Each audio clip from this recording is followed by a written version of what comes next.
बनु आराश कबीले का एक शख्स आया नबी करीम की बारगाह में। किस तरह आया जरा पस मंजर सुनिएगा। वो कहता है मैं छोटा सा बिजनेसमैन था, तो मैं ना थोड़ा थोड़ा काम करता था। मैं मक्के के दाएं बाएं जो गांव थे, बनु आराश एक कबीला था, तो उस गांव से मैं 2-4 जानवर खरीदता, मक्के ला के मैं 1-2 दिनार नफा लेके बेच देता। व्यापारी कहते हैं हम अपनी जुबान में, तो कहते मेरा ये कारोबार था।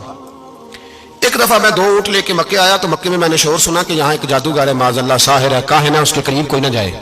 कहते ये शोर मैंने सुना। मैंने कहा चलो नहीं जाते। कहते वो 2 ऊंट मैंने बेचे तो मेरी कम नसीबी देखो कि बेच मैंने अबू जाल के हाथ दिए। ऊंट खरीद लिए तो मुझे कहने लगा कल पैसे ले लेना। मैंने कहा घर कहाँ है? कहने लगा फलां गली में, फलां मोहल्ले में, फलां जगह मेरा घर है। कहते हैं मैं मजबूर था, छोटा सा कारोबारी था, मैं बड़ा बिजनेसमैन नहीं था। अगले दिन मैं उसके घर गया, मैंने कहा पैसे? तो कहने लगा कल आना। कहते मैंने कहा कि ये बड़ा आदमी है, कहीं बिगड़ गया तो मैं पैसे कैसे लूंगा? मैं चुप करके आ गया। और 2 रातें मुझे चौक में सोते हुए हो गई। ना तो मेरा कोई रिश्तेदार था, ना कोई जमाना था होटलों का, मजबूरी थी। तीसरे दिन मैं फिर गया तो मैंने कहा पैसे? कहने लगा कल आना। तो मैंने कहा यार मेरा यहाँ कोई भी नहीं, मैं सड़क पे सोता हूँ, मेहरबानी कर मेरे पैसे दे। और मैं इतना बड़ा आदमी भी नहीं, हो सकता मेरे पास किराया भी ना हो, मेरे पैसे दे मैं जाऊं। कहते जरा दबा के बात की। तो कहने लगा चल दौड़ जा, जहां से मिलते हैं ले ले।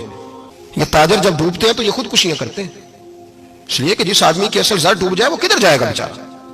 कहते मैं वहां से पलटा और पलट कर मैंने लोगों से पूछा कि मक्के के सरदार चौधरी अमीर लोग कहां बैठते हैं? तो उन्होंने कहा कि काबे के साथ ये छोटी छोटी टोलियां बनी हुई हैं, ये सारे चौधरी बैठे।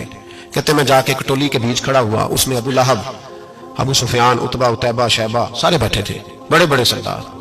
मैंने उनसे कहा कि भाई चौधरीओ मेरी थोड़ी मदद कराओ, एक आदमी को पैसे दिए हैं, माल दिया है, वो पैसे नहीं दे रहा, मैं मजबूर हूं, परदेसी हूं, गरीब हूं, मेरी मदद हो जाए। तो कहते वो उतबा बोल के कहने लगा कौन है जो तेरे पैसे दबा गए, इतनी जरूरत किसी की?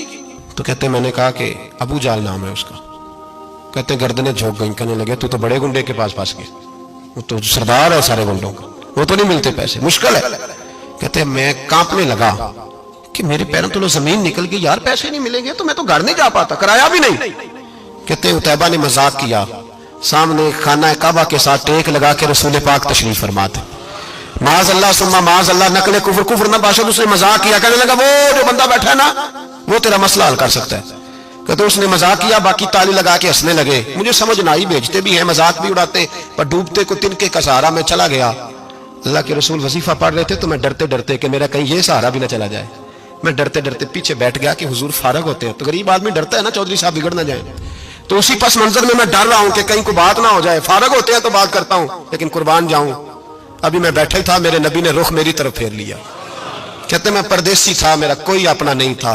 2 जुमले नबी पाक ने कहे और मुझे यूं लगा कि बिछड़ी हुई मां मुझे मिल गई है।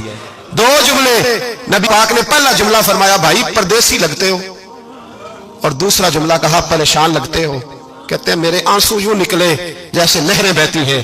मैंने कहा महबूबा मैं तुझे जानता तो नहीं, पर परदेश में लुट गया, शाला परदेसी कोई भी ना थी वे, कख जुना तो पारे। हुजूर एक आदमी ने पैसे दबा लिए। कहते जब मैं रोया तो नबी पाक ने ना नाम पूछा उस बंदे का, ना काम पूछा, मेरी गर्दन पे थपकी दी, फरमाया फिक्र ना कर,